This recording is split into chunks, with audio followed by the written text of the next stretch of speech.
RDC Esporte, oferecimento CERS, 50 anos, uma história de infinitas oportunidades.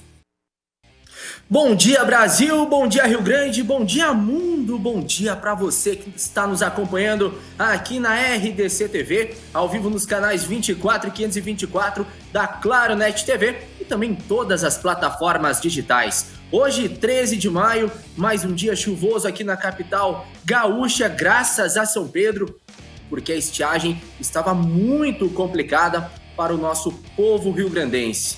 Hoje uma honra, eu, Ribeiro Neto, estamos recebendo ela, a linda, maravilhosa, querida Débora de Oliveira.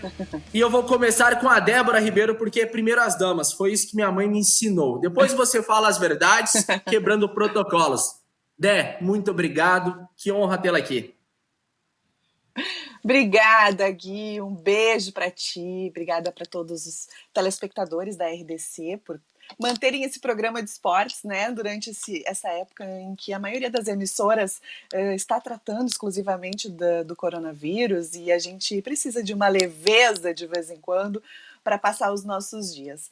Mas, Guilherme, eu quero mandar o meu beijo especial para ele, para o Ribeiro Neto, porque foi a pessoa que foi lá em Novo Hamburgo e acreditou no meu trabalho, me trouxe para Porto Alegre, enfrentou todas as desconfianças do público que não conhecia o que eu fazia lá, né, em Novo Hamburgo, e me colocou para debater futebol, me colocou para fazer reportagens de televisão, coisa que eu nunca tinha feito, porque a minha escola era toda do rádio, e principalmente me colocou para apresentar os programas de rádio e debate também de rádio, junto no Toque de Bola, com aquelas feras que eu tenho muita honra, muito orgulho. Então eu vou mandar esse beijo especial para ele, porque se eu estou aqui hoje, é graças a ele.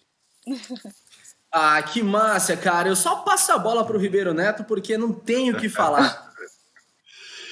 O que eu digo, já disse para ela, é o seguinte: tudo bem, sempre é preciso alguém para dar uma oportunidade, mas é a pessoa que se faz, né?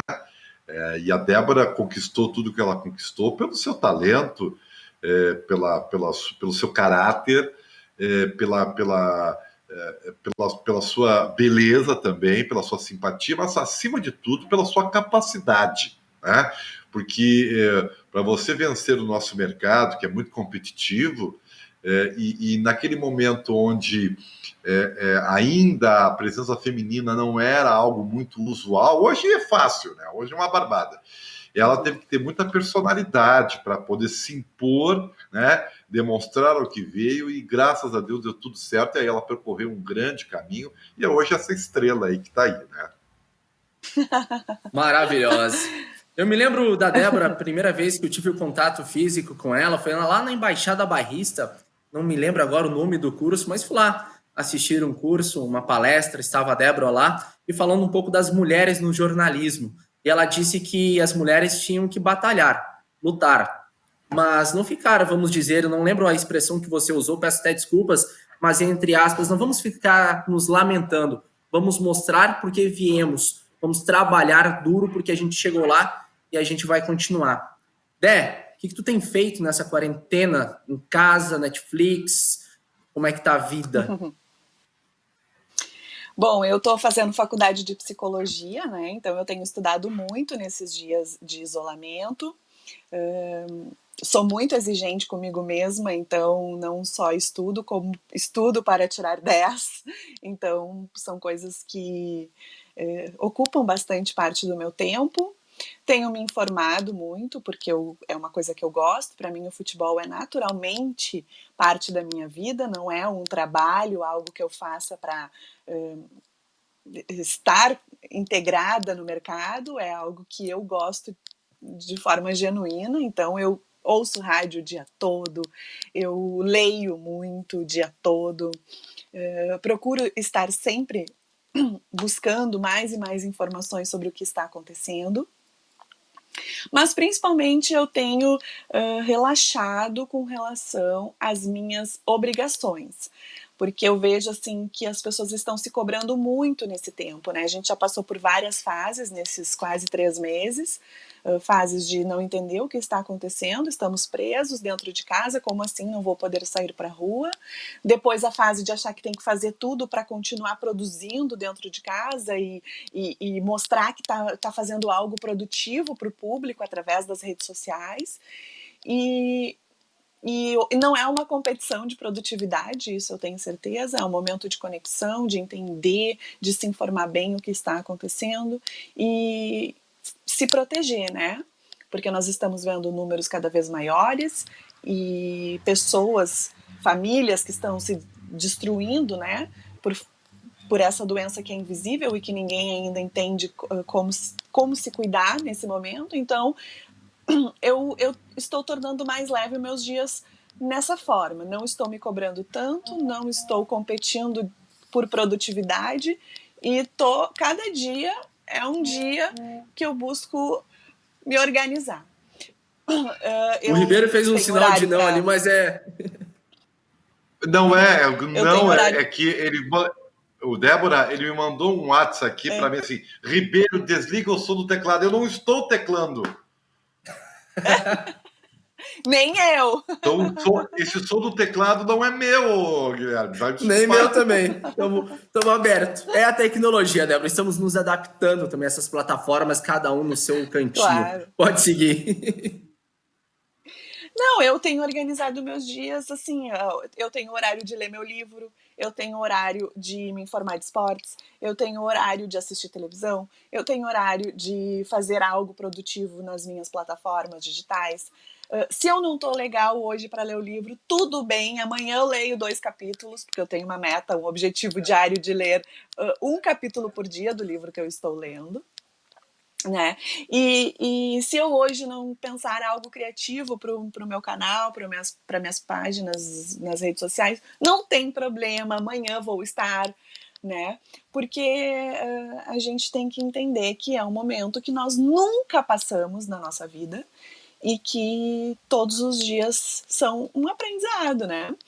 Eu e o Thiago, por exemplo, meu marido, eu fico mais aqui no escritório, ele organizou o escritório dele lá na sala, então a gente se conversa pouco durante o dia, claro que a gente almoça juntos, a gente toma um chimarrãozinho juntos, mas ele tem a rotina dele, essa estratégia é maravilhosa.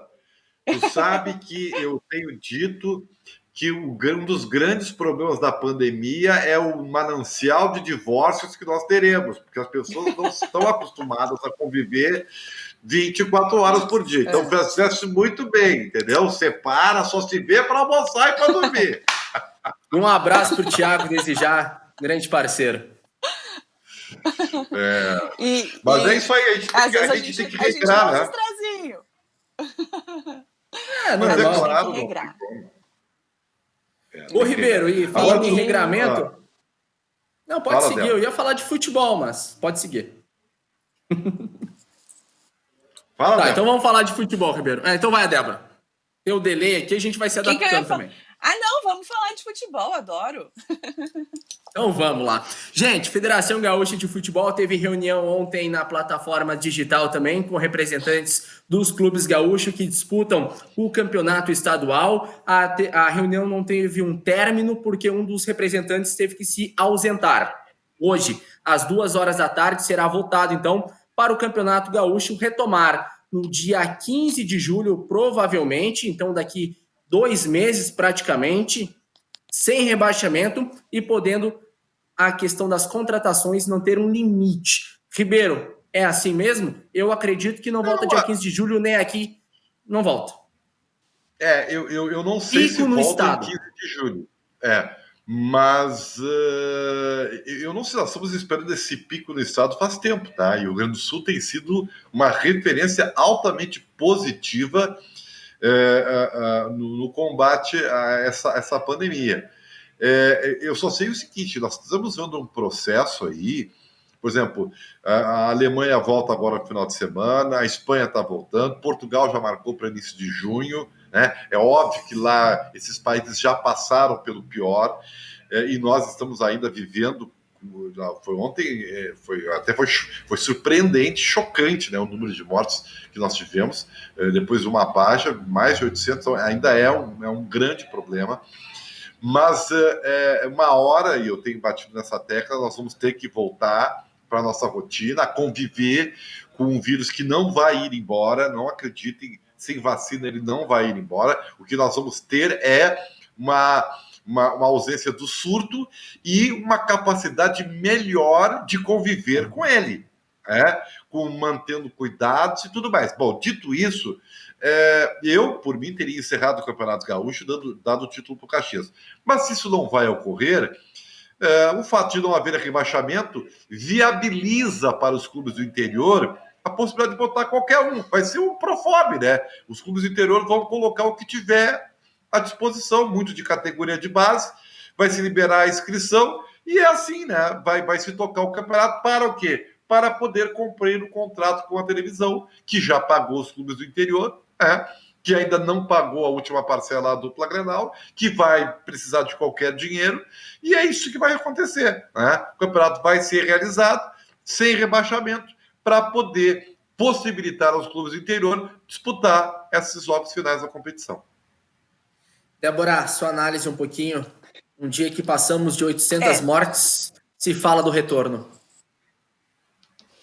É muito difícil, né? Eu tento me colocar no lugar de todo mundo, assim, me coloco no lugar, né, do Luciano Oxman, por exemplo, que é o presidente da federação nesse momento e que tem a responsabilidade de entender todos os lados, né?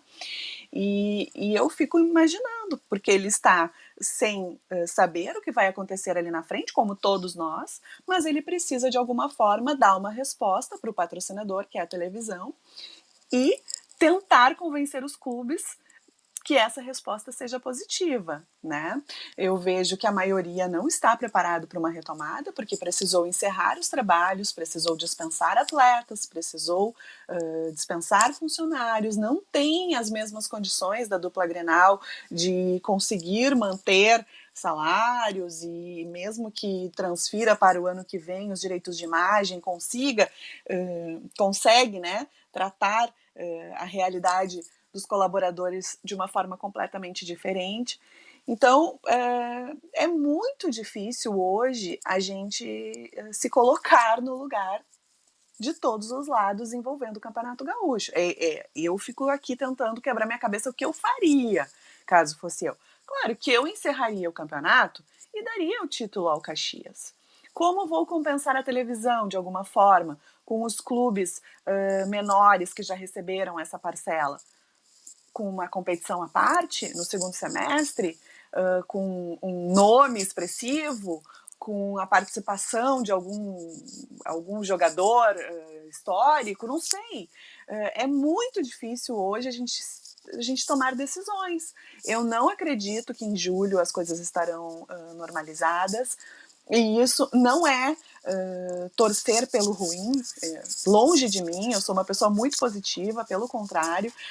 Tem gente que fica indignada, os hospitais estão vazios, como querem obrigar a gente a ficar dentro de casa, não querem parar tudo. Graças a Deus que estão vazios, graças a Deus que nós não temos o colapso aqui do sistema de saúde.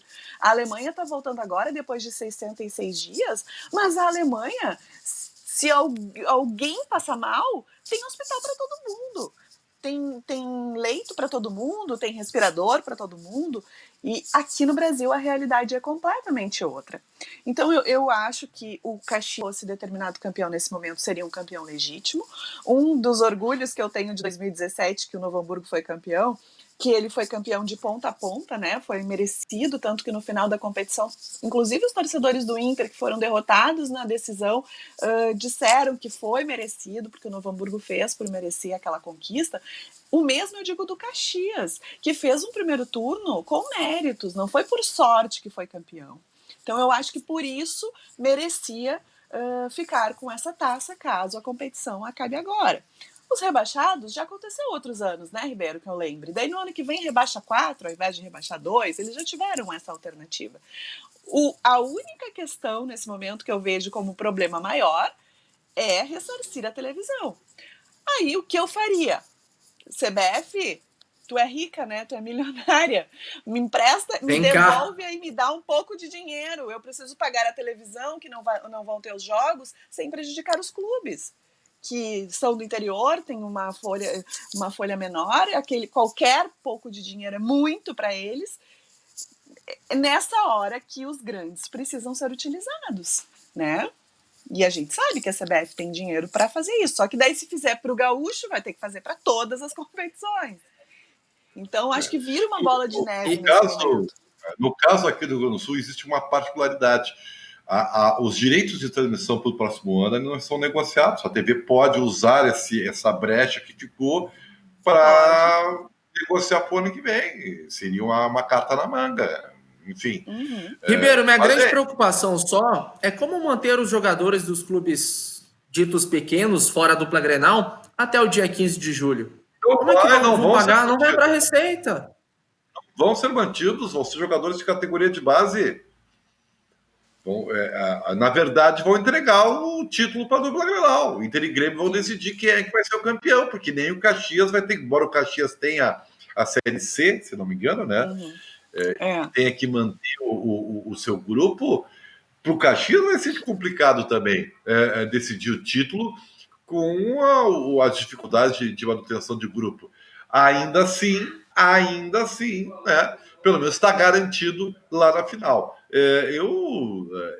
Na verdade, tirando o Caxias, os demais clubes, mesmo que ainda vale a vaga para a Série A, D, B, C, Copa do Brasil e tal, eles estão só para cumprir a tabela. E para cumprir a tabela, eles põem qualquer um. Vão botar no sub-17, sub-18, o que tiver lá. O que tiver no estádio, se passar na frente, farda e joga, entendeu? Desqualifica, inclusive, também a competição, né? Desqualifica a competição fazendo isso, né? Porque, querendo ou não, o Campeonato Gaúcho, ele por mais que muitos tenham preconceito com relação ao gauchão e desvalorizem essa competição, eu sou apaixonada pelo gauchão, sou suspeita, né? E entendem que é um problema no calendário da dupla Grenal, que os clubes grandes acabam prejudicados pela quantidade de jogos, por terem que viajar para o interior, enfim. Ele é uma competição que deveria ser levada um pouquinho mais a sério, porque ela poderia revelar muitos talentos, ela poderia fortalecer o enfrentamento da dupla Grenal para as competições maiores, se isso fosse valorizado, né? Mas não é. Então, nesse momento, eu não posso dizer isso porque eu sei que eles ainda têm esperança de julho. E eu também tenho esperança de julho, poder estar na rua, poder viver minha vida, trabalhar, enfim. Não é agora, mas é nesse momento achar que essa não é uma prioridade. Não é uma prioridade o futebol nesse momento, para mim. Eu acho precipitado a retomada dos treinos, a retomada dos trabalhos. Eu acho um absurdo dupla Grenal gastar milhares de reais, milhões de reais em centenas de testes de Covid, enquanto nos postos de saúde, nos hospitais, falta para a população em geral. Então, assim, eu acho nesse momento muito incoerente e inconsequente a gente pensar no futebol. É uma situação muito complicada mesmo, a gente vem abordando nos últimos dias, eu até tomei umas cornetas na rede social, como sempre a gente toma, mas eu falei a verdade, jogador de futebol é de outro planeta. Enquanto pessoas assintomáticas estão em busca de testes e não conseguem testes, jogadores de futebol vão fazer todos os dias praticamente, de 15 em 15 dias, ok? Se tem sintomas faz todo dia, vai fazendo toda essa condução, é muito complicado. Na dupla Grenal, a gente teve o Diego Souza, que ainda está no Rio de Janeiro, ele testou positivo na semana passada, e, gente, convenhamos, ele tem um tratamento que 99% da população brasileira não tem o tratamento por ter os sintomas da Covid-19. Nem no hospital ele precisou ir. É um mundo diferente que eles vivem, Ribeiro Neto. Enquanto você fala, vai passar algumas imagens também do treino do Internacional, toda uma estrutura montada, que eu duvido que algum clube do interior tenha 50% da estrutura de Grêmio de Internacional para os treinamentos na volta. Não, 50% é muito, não tem. Mas isso aí, o que eu vou fazer? Esses 2% aí que a gente bate nessa tecla que vive no Ilha da Fantasia, porque é o seguinte, ó, os clubes, por mais ajustados que estejam, e poucos estão, né, como o Grêmio, Flamengo e Palmeiras, talvez, o Inter um pouco abaixo, eles terão imensas dificuldades de manutenção do seu mainstream se não vender os jogadores. Qual é a boa notícia? A boa notícia é o retorno do futebol europeu. Em retornando ao futebol europeu, abre-se a possibilidade de alguma negociação para fora do país. E aí, é claro, quem tem produto para venda vai vender do jeito que dá. Então, se o seu Grêmio tem o Everton, o Napoli vem aí com alguns milhões de euros, já leva o jogador. Aquilo que se esperava que o Grêmio ia ter jamais vai acontecer. Vem pelo Matheus Henrique, vem pelo Bruno Fugger, qualquer um, os caras vão vender do jeito que der para poder sobreviver. Essa que é a realidade. Então, nós vamos ter uma mudança de padrões de valores muito grande, né, em razão disso. Agora, ainda assim, os clubes vão saudar esse novo cenário, porque com a volta do futebol europeu, pelo menos abre essa possibilidade, que hoje, por enquanto, não existe. Então, é um negócio bastante complexo. E uma coisa assim, que parece, e eu não creio, né? Eu gostaria que o torcedor, que é um apaixonado cegamente pelo seu clube, ele utilizasse tudo que está acontecendo agora para pensar melhor quando ele cobra do seu clube contratar, e se vê nesse momento que é uma ilusão. Se paga fortunas por jogadores que têm uma entrega técnica muito subjetiva.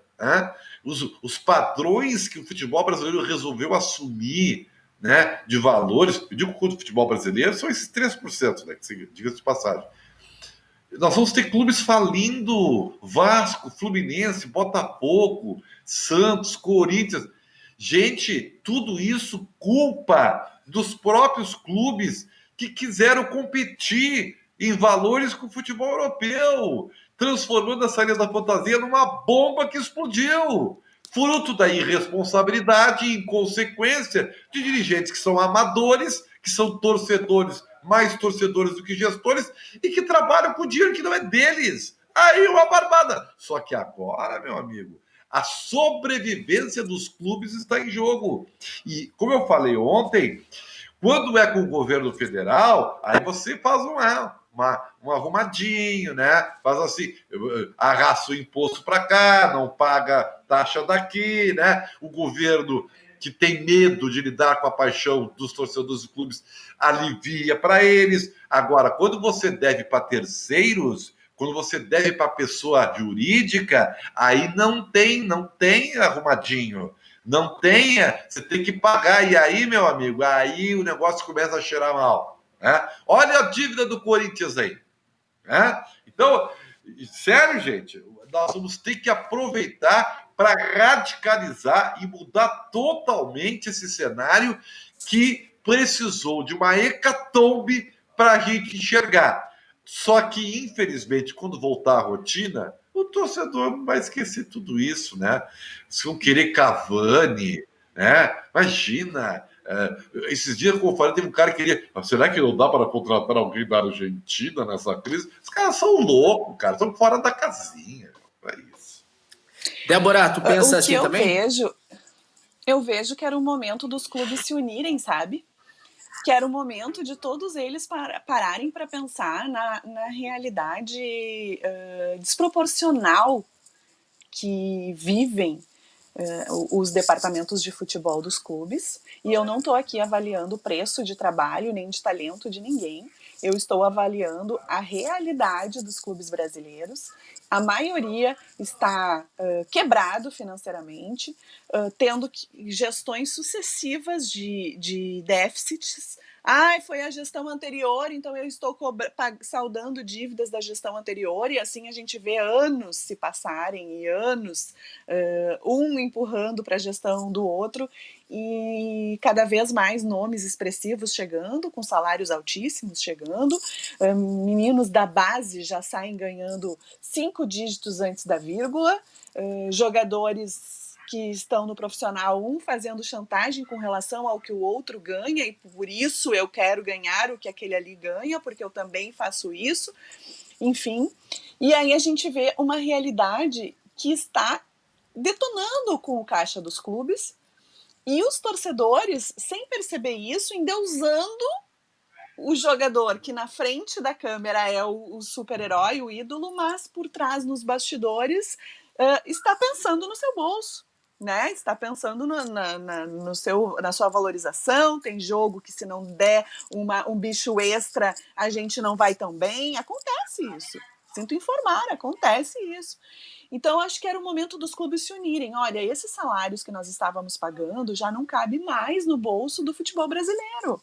Não existe mais essa possibilidade. Nós vamos fazer um teto conforme os grandes talentos, e todos os grandes talentos dos nossos times vão ganhar no máximo isso aqui. E aí a gente vai, a partir desse máximo, transformando os salários dos que vêm abaixo e que têm uma outra qualificação profissional dentro de campo e até importância. Eu vejo que esse seria um movimento importante para os clubes nesse momento, mas não vão fazer. Não fazem, não pensam nisso nessa hora de se unirem, nessa hora de que eles tenham um motivo consistente para fazer isso, né? A gente vê um silêncio. A gente vê eles adiando esporte americano é muito assim. Os direitos de imagem para 2021. Não vão deixar de pagar, vão receber em 2021. A gente viu aí agora quantas demissões aconteceram no Internacional, quantas aconteceram no Grêmio, quantas aconteceram na Arena, por exemplo, que é uma empresa à parte, mas faz parte do contexto tricolor. Se um jogador do Inter, com o salário que ganha, assumisse o salário de 3 funcionários que foram demitidos, até as coisas se reorganizarem, não faria falta para ele. Mas faria a maior diferença na vida daquele que foi demitido. Tu vê uma movimentação dessas? Não vê. Tu vê 40 demitidos porque o clube não tinha outra alternativa e o futebol ficou intocável. Então eu acho que os clubes poderiam usar esse momento para se unirem e se beneficiarem, né, desse momento terrível que nós estamos vivendo, inclusive economicamente, mas não fazem nada. Blindam o departamento de futebol e acabam sacrificando as outras áreas do clube. Até nessa questão de jogadores se manifestarem, doarem parte do seu salário, eu estava pesquisando aqui agora, o nome tinha esquecido a equipe que estava, o Valência, um grande jogador, foi do Manchester United, está na LDU hoje, o presidente da LDU falou com ele na questão de diminuir uma porcentagem para pagar os funcionários da equipe, o massagista, o roupeiro, o pessoal da administração. O Valência abriu, claro, que uma outra realidade, porque ele ganhou milhões do Manchester United, abriu mão de 100% do salário para não ter nenhuma demissão. É uma outra realidade, mas é a consciência de um atleta, a consciência de uma pessoa. 1% do salário dos jogadores da dupla evitariam muitas demissões. A gente pegou aqui de saco de pancada, peço desculpas todos os dias pela pessoa, ele não tem culpa nenhuma. Eu, no lugar, faria o mesmo, viria para o Internacional. É o Nathanael, lateral esquerdo. O Nathanael estava jogando na Europa e nesta questão ele veio para o Brasil, um contrato de 4 anos, onde irá receber 12 milhões de reais. O que acontece? Não jogou no Internacional, não estava na lista do gauchão do Eduardo Cudê. E aí? Ele não tem culpa nenhuma. A questão é uma gestão completamente distinta em contratar um jogador de 12 milhões de reais em 4 anos e agora fazer uma demissão. O jogador fica porque a questão trabalhista, a questão do contrato permite ele ficar, a rescisão é algo muito complicado, mas o dinheiro dele manteria aquela senhora que era telefonista do Internacional 26 anos, há 26 anos já ganhando cerca de 2 mil reais. É uma outra realidade, Ribeiro, que eu acho que eles não vão aprender tão cedo por conta da questão cultural. complicado, né? E os clubes, como disse a Débora, não tem outra alternativa, porque ele não pode simplesmente mandar embora o jogador. A lei lhe protege, né? Porque o clube hoje, pela lei Pelé, tem que pagar todo o contrato. Ou então faz um acordo de rescisão. O que, nos dias de hoje, é complicado, porque tem que ter dinheiro para fazer a rescisão. Tá? Então, os clubes não têm outra alternativa senão demitir onde pode demitir, que é no CLT, no quadro de funcionários.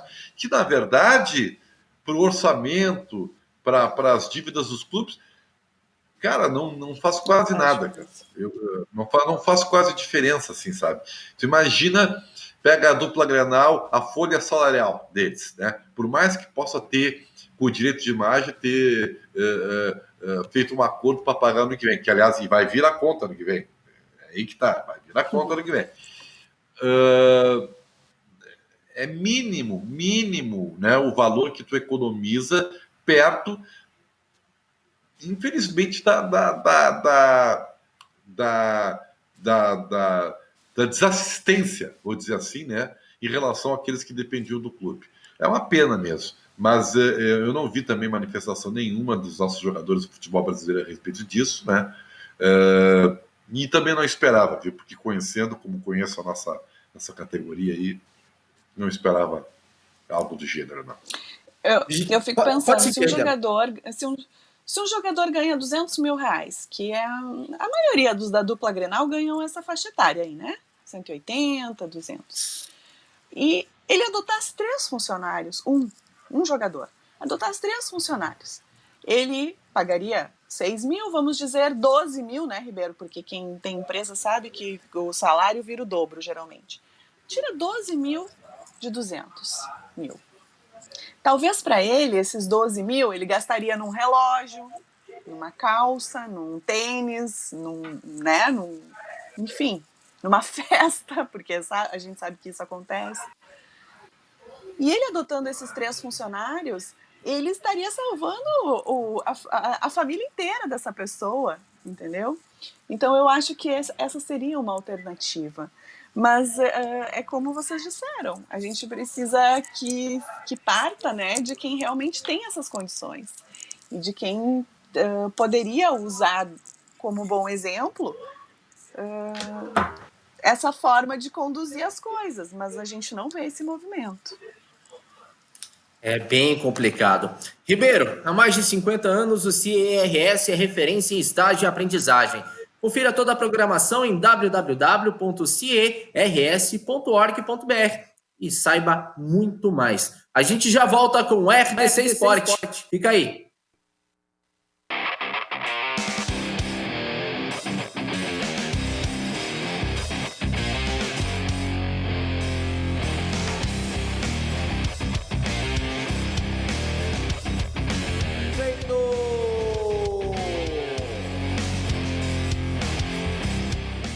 RDC Esporte, oferecimento CIRS, 50 anos, uma história de infinitas oportunidades.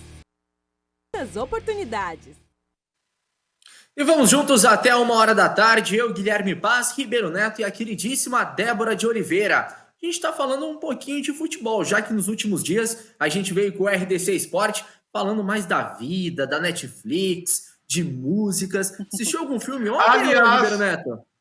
Aliás, quero indicar para que é que eu sou às vezes eu sou muito atrasado. O que eu vou dizer para vocês, todo mundo já deve ter visto. Só que como eu estou vendo agora, por favor, não me dê spoiler, tá? Eu estou vendo aquela série Dark, né? Sabe? O cara morre no final.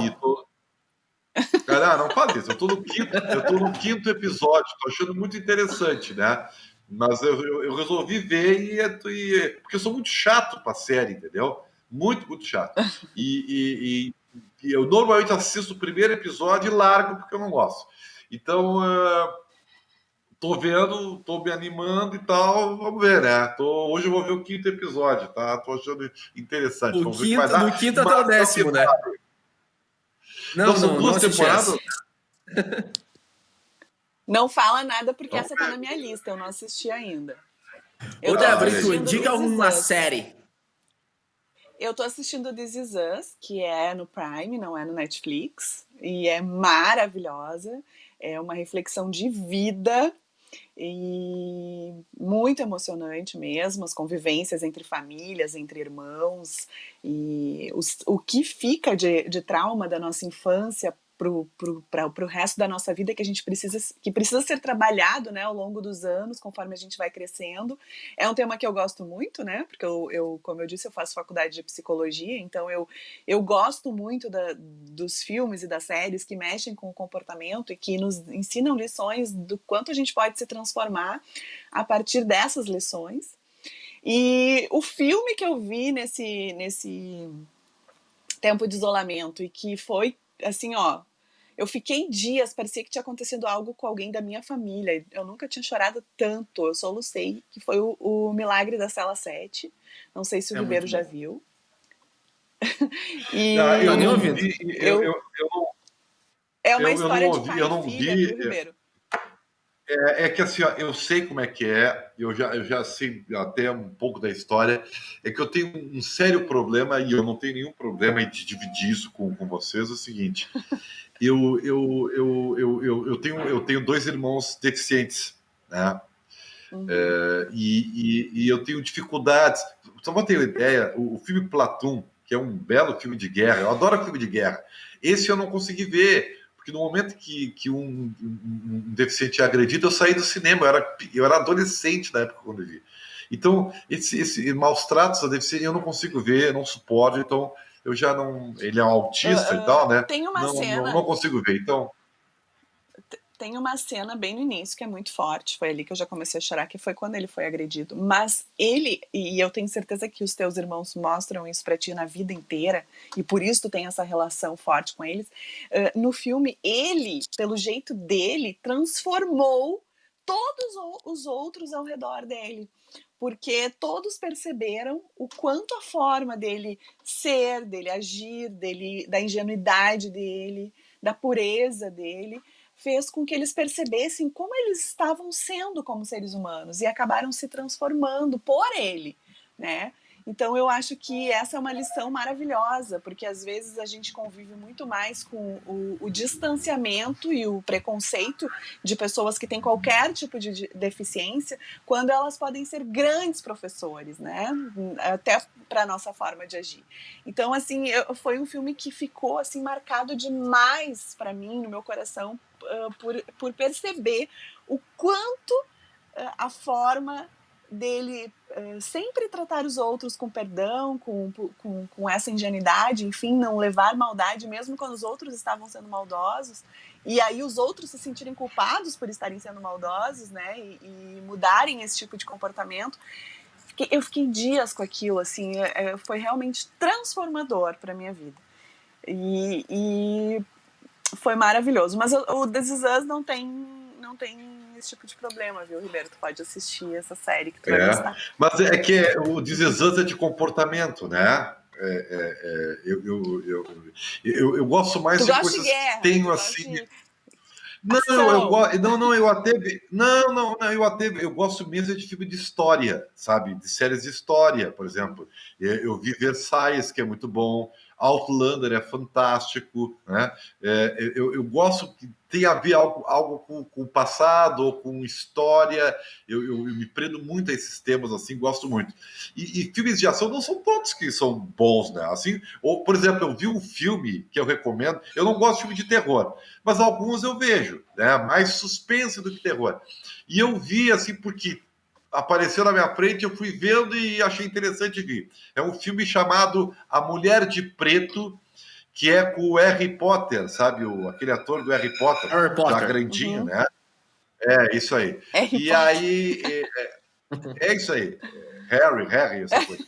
E aí, eu vi muito bom, suspense, assim, e um final surpreendente que fez eu gostar mais do filme ainda. Então, A Mulher de Preto, para quem tem net, tá de graça ali naquela sessão Claro Vídeo, entendeu? Pode ir lá e que tá lá nos dramas, pode ver que é muito bom. Recomendo!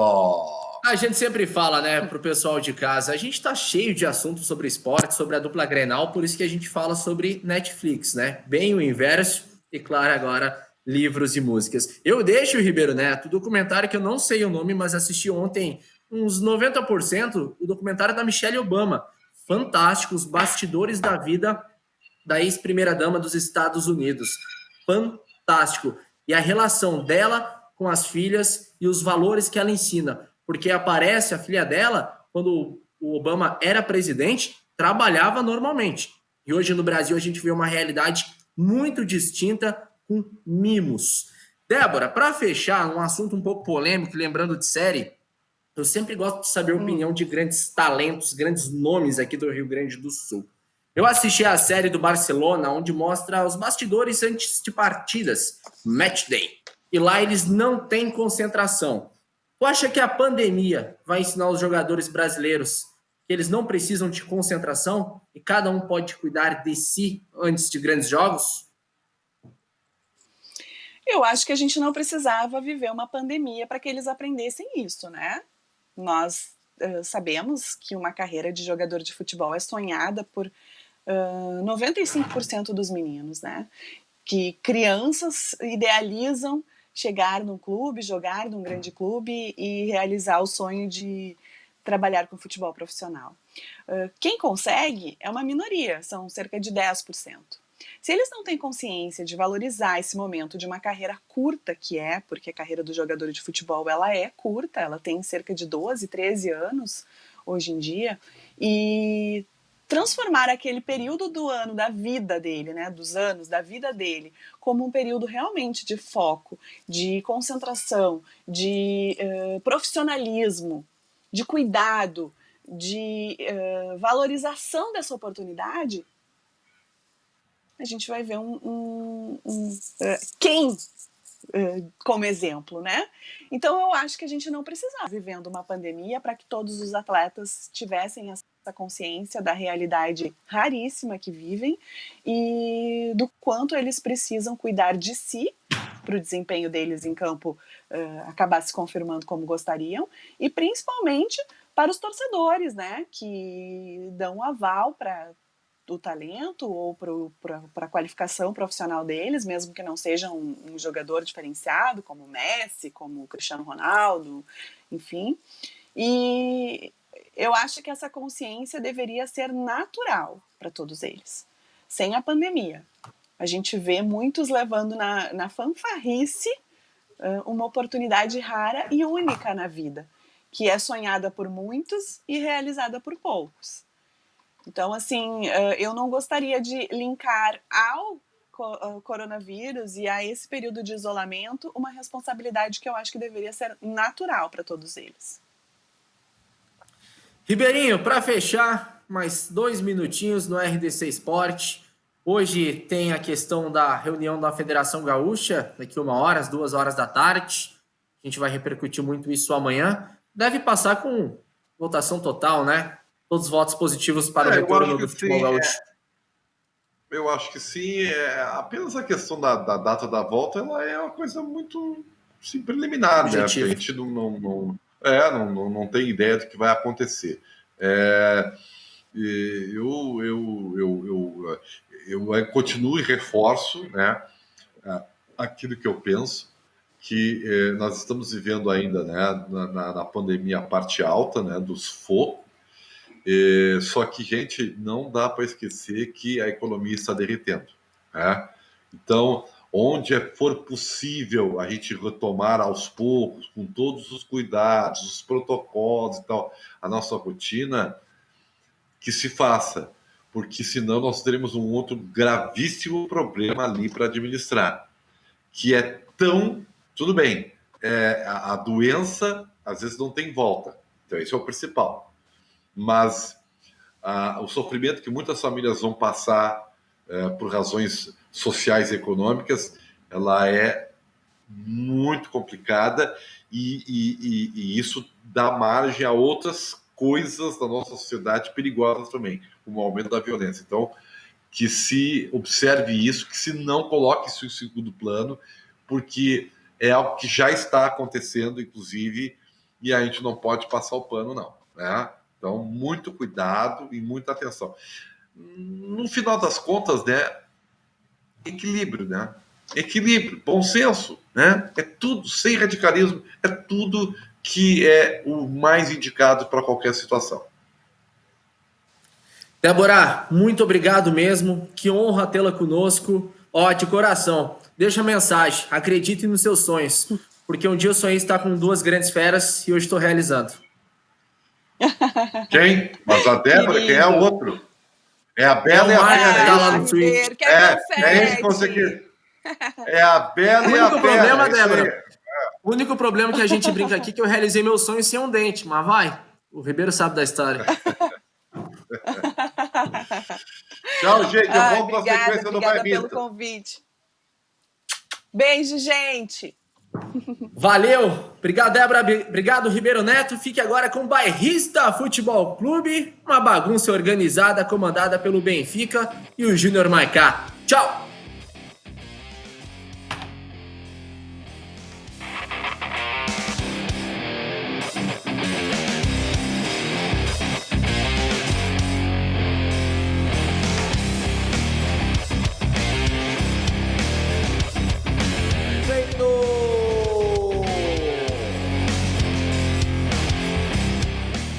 RDC Esporte, oferecimento CIERS, 50 anos, uma história de infinitas oportunidades.